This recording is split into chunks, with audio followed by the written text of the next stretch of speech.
morning, everybody. Hi, all. Very good. That's great. So, are we up on there? Pass it on. Last week, Luke brought a really serious mention of a key issue that affects many people in here, particularly men, and that is sharing a bed with a woman. Now, I'm not going to get too intimate. Don't worry, ladies and gentlemen. It's a family show, but nonetheless, he talked about the fair distribution of space in the bed. Now, I think he showed this diagram, and I really feel that this is it's a real problem, and the pain is real, and it mustn't be overlooked. And over the years, Rachel, I've been married 30 years in a few weeks, and I know it's incredible. Rachel does not look older than married 30 years, whereas I definitely do. But like all that time, we've had some sort of interesting moments. Middle and I will wake up, and I'll be literally on the edge of the bed. Rachel sleeping like some type of starfish by the side of me, and I'll be like, and I'll pull the covers, and she'll be like, "What are you doing? We're pulling the covers."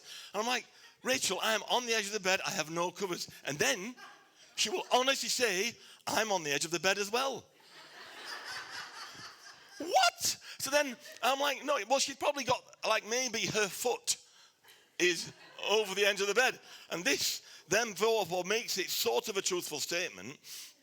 And in her sleep-addled mind, perhaps it does make sense. So I'll say, "Rachel, that's not possible." I said, "Look, you let me feel." So I'm going over the edge, and I'm reaching over. I'm like, "There's about 20 inches the other side of you." She said, "Well, I'm on the edge." I said, "No, you're not on the edge. I'm on the edge." So this happened for a few years, and then I came up with a partial solve. Although obviously we all realise that essentially, I'm like trying to hold back the tide here. But the reality of the situation is Rachel's always going to win this one, isn't she? But so if we can show the next picture, this is actually our bed. This is actually our bed, right? I took this picture 2 days ago. Where's it gone? Oh, there we go. I took this picture 2 days ago. And because what happens in the middle of the night, you're trying to have this little dialogue, and then, of course, the pillows have moved around and all that. So this is a piece of blue tack, ladies and gentlemen, that is positioned in the middle of our bed, all right? This is absolutely truthful.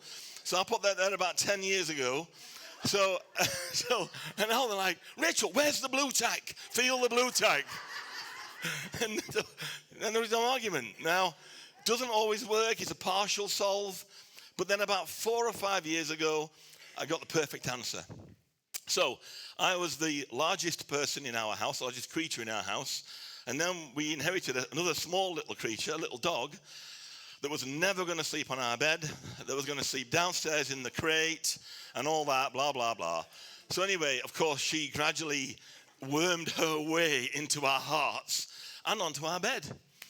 But Bella she owns that bed. She really does. And because she likes to snuggle up to Rachel and not me at night time, I actually get half the bed. And Rachel actually gets sort of shoved into a corner. It's absolutely brilliant. Thank you, Lord. You see? You wait long enough, you get an answer to prayer. But the blue tack is a boundary line. That's what it is. It's a visual reminder. This is yours. This is mine. Keep on your side.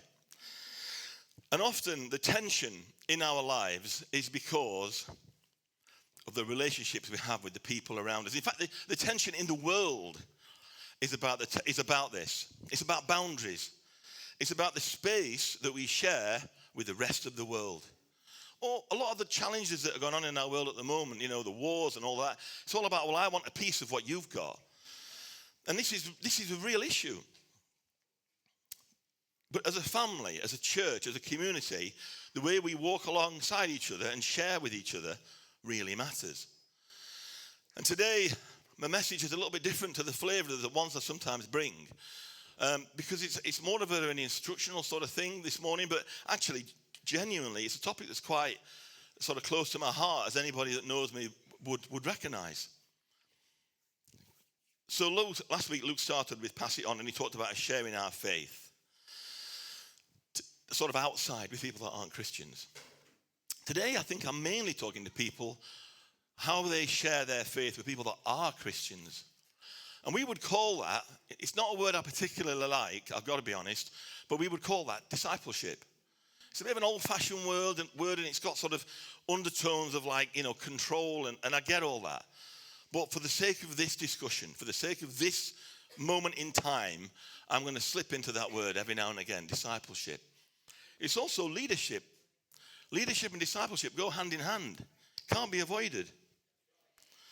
So what I'm going to talk about today is how do we help other Christians grow? And how do I help me grow?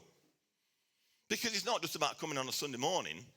That's not how you grow as a Christian. That's like going to the gym once a year and expecting it to bring your heart rate down. That's just ridiculous. That's not going to work. You need more than that. So the word's a bit heavy, but the topic isn't. How do we help each other grow? So, first of all, we'll talk about work environments. Now, in work environments, this is clearer cut.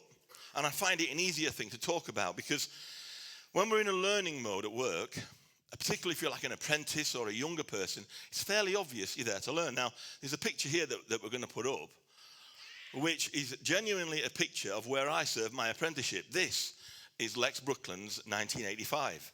And this is the workshop I worked in when I was 16. So my ramp was on this side, on the left-hand side. And I worked with a guy called Phil Eastwood, and I was his trainee. So he was there to train me, teach me. The relationship was really obvious. I was like the lad, the apprentice, and he was the gaffer. And it was really easy to understand. He was also there to teach me how to grow up, take the mickey out of me, generally abuse me. And I was there to make his life a misery by mucking up his bonuses on jobs that went wrong because I dropped a washer into a carburetor or something. But it was a relationship that worked because it was obvious what was going on. I was there to learn.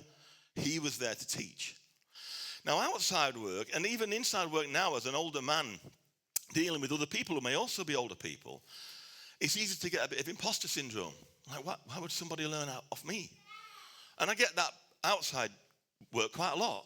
If I'm talking to somebody and I'm trying to maybe have a level of input into them, I genuinely think, well, what do I know?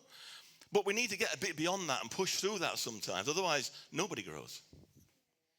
So some questions to kick us off, for us to ponder. These are rhetorical questions.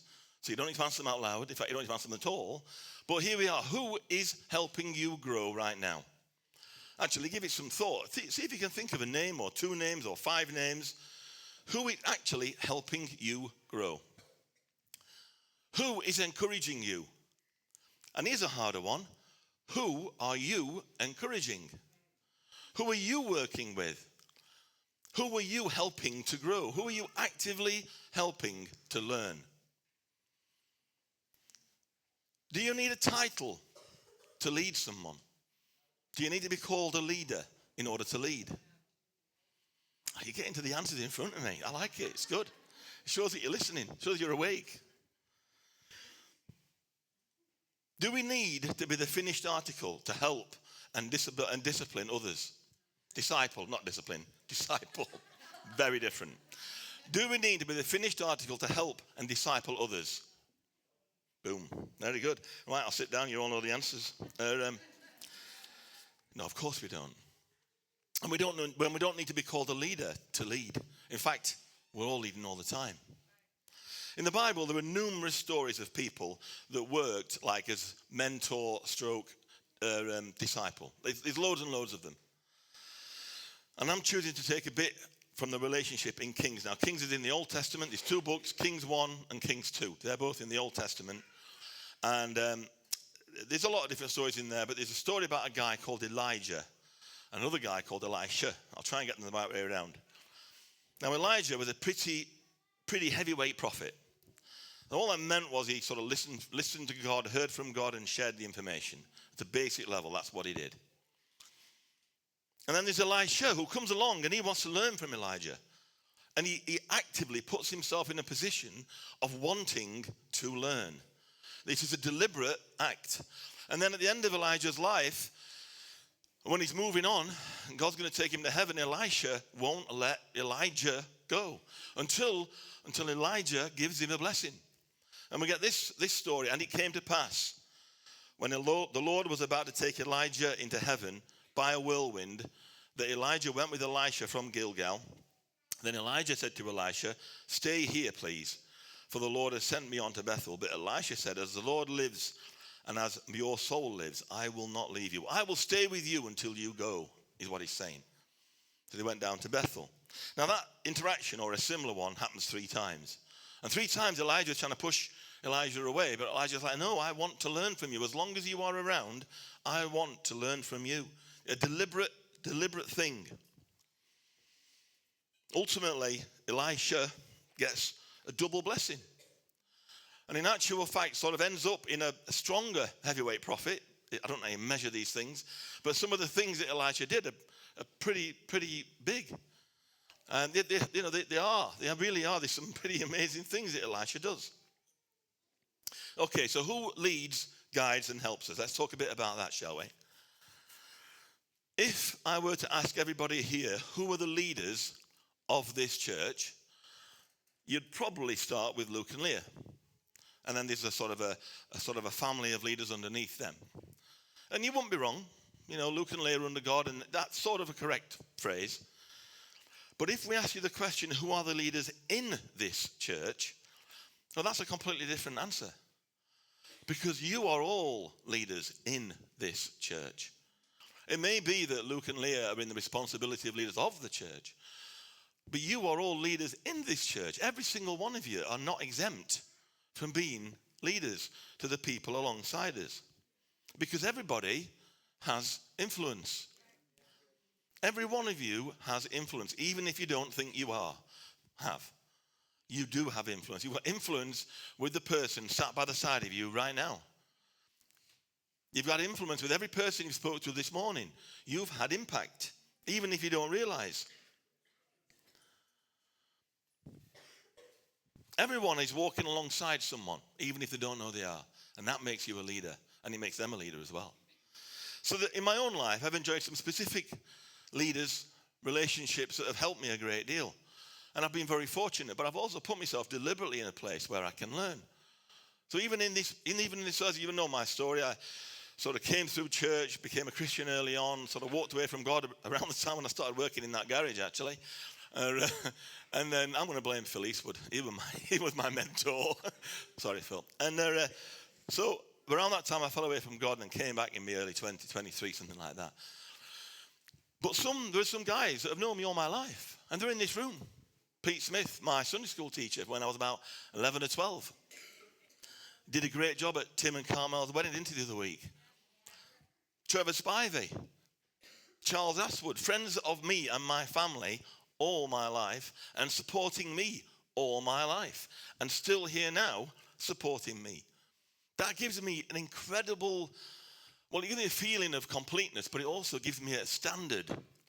It gives me a standard. And there's others, guys here, I know that. Outside that, there's people that I've specifically developed a relationship with. Some of those names you won't know, but Kevin Hudson, I've met a lot of times. John Parker, met loads, and I still meet John Parker. Barry Manson helped me when I came back to be a Christian, and he's now around 80 years old, and I still meet him every 2 or 3 months. And these guys don't come alongside me and give me the big heavy revy, but they'll come alongside me and say, "How you doing?" And that leads to a dialogue where I'm honest with them and they're honest with me. And as over the years, a relationship changes, doesn't it? You know, and you sort of even up. But the priority is always that we're learning off each other. In my case, I've also been extremely fortunate. I've got a great dad who has literally guided me deliberately and by example all my life. And a long time after these men are no longer around, their legacy will live on. Not just in me, but in the people I've influenced. And the other people that these guys have influenced. Because it's not just me they have a relationship with. They've got a legacy that lives on, that transcends them passing away. It lives on. And I want a legacy like that. I want a legacy from kids that I've known years and years and years. That's why, not the only reason I hang around here, but that's why I'm committed to this place. Because it's not a short journey. It's a long journey. So who do we lead? Everyone. The person next to you, the person you work with, the one you've just met, the one you've known for years. And if you say, well, I've not got the title of leader, doesn't matter. You are called to lead. Maybe not by position, but by participation. We are supposed to help each other on our journey to a deeper understanding of Jesus. We are supposed to do that. Discipleship, you see, is not a ladder. It's not I help this person, that person helps that person, and it goes down and down and down and down. No, it's a network. It's not a ladder. It's not I'm at the top of the discipleship ladder and then I can tell everybody else what to do. It's a network. And everybody's discipling each other. There's a myth of discipleship hierarchy and leadership hierarchy. So to disciple somebody, you've got to be 20 steps in front of them. Nonsense. You absolutely don't. Sometimes the person you're discipling, you're not in front of them at all. But you might be in front of them on that area. Sometimes they're next to you. Sometimes I may be in front of them, sometimes not. Just because I can't play the guitar, which I can't, doesn't mean I can't encourage or support somebody or lead someone that can. Now, I can't give them certain guidance. Of course I can't. And there's restrictions to my knowledge. And there's a very strong statement I must take. If somebody's discipling, working alongside somebody in a Christian sense, what is critical is what the Bible says, not what they say. So it's really, really important that we remember that. This is not just, well, actually I can disciple somebody because I feel like I can. The datum is always the Bible. So there will be some limitations, like in the same way that I couldn't give technical inspiration to Andy about how to play the guitar, but I can encourage him about his guitar playing. But in other areas, I have knowledge and therefore I can help in a more technical way. But the datum is always the Bible. Relationships. This is what it's really about. Because you can't disciple somebody or lead somebody really in a deep sense unless you really sort of get to know them. The best leadership, the best support comes out of relationship. Like I said, I've known Barry Manson since I was 23, 22. I've known Pete since I was 12. Trevor and Charles is exactly the same. I've known my dad much longer at the time. They're all out of relationship. And that's because I get to trust them and they get to trust me. In that trust, we then gain permission to speak into each other's lives. Otherwise, it's harsh and it's not built on relationship or on love. And that's how discipleship grows. And I'd love to encourage you to work it in that direction, to push forward in that direction. Discipleship is not about one-off encounters or well-timed advice. There is a place for them on occasions, of course. But that's not really what discipleship is all about. Discipleship is about consistent, intentional, meaningful relationships that build up over time. They have a life of their own, and you understand the restrictions of that relationship. And because there are some things that I wouldn't go to people, certain people, and they won't come to me to ask advice about to play his guitar, would he? But there might be other things that he would ask me. So that's all about relationship. Thinking back about Elijah and Elisha. Elisha didn't learn from Elijah because he read his blog posts or whatever. I mean, flipping influencers, how ridiculous. Who would call himself an influencer? Who would do that? I can't even say the words out loud because I'm speaking in front of the church. But I have such a low opinion of people that call themselves influencers. 15-year-olds that talk about whatever it is and as if they've known it all and lived it all. And then other 20-year-olds following these 15-year-olds and thinking, get a grip.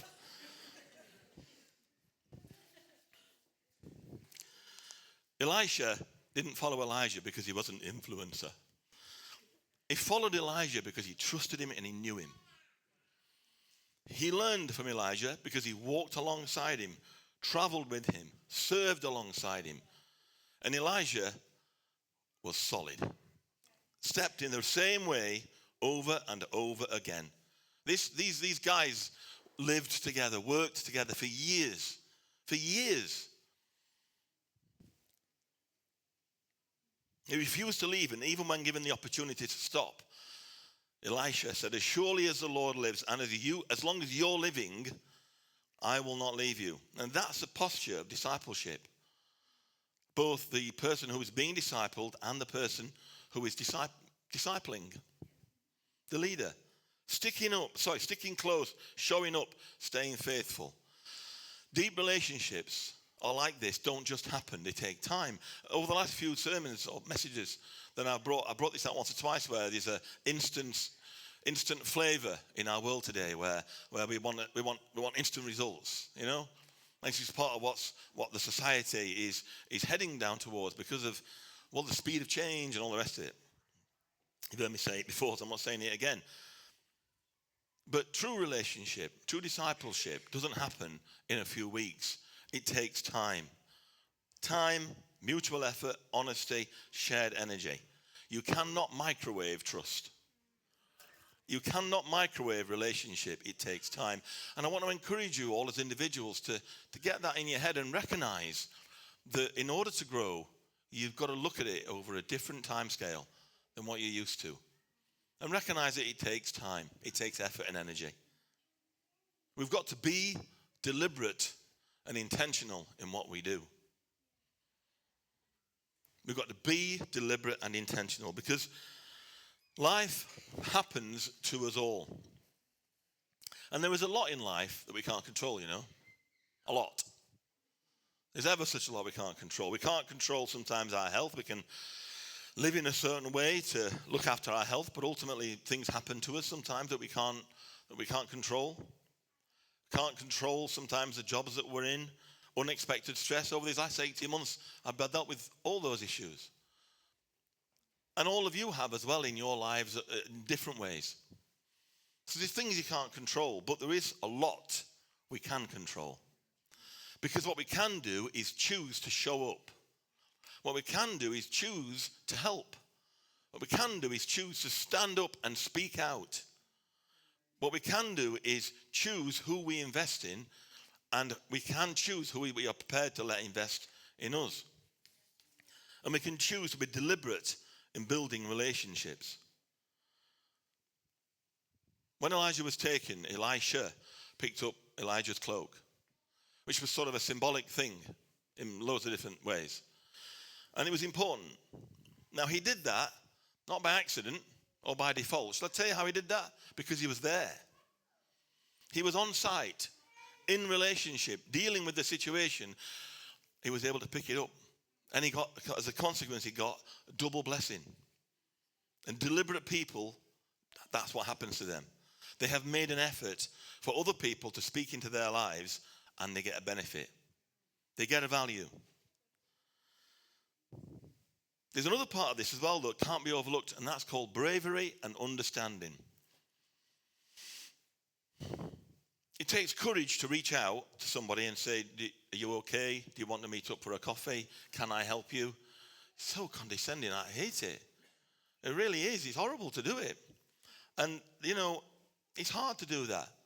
To sort of say, are you okay to somebody sometimes is hard. But to say, can I help you, is even harder, I think. Because what you're immediately saying is, well, I'm better than you. And, of course, you're not saying that at all. But that's what's in my head.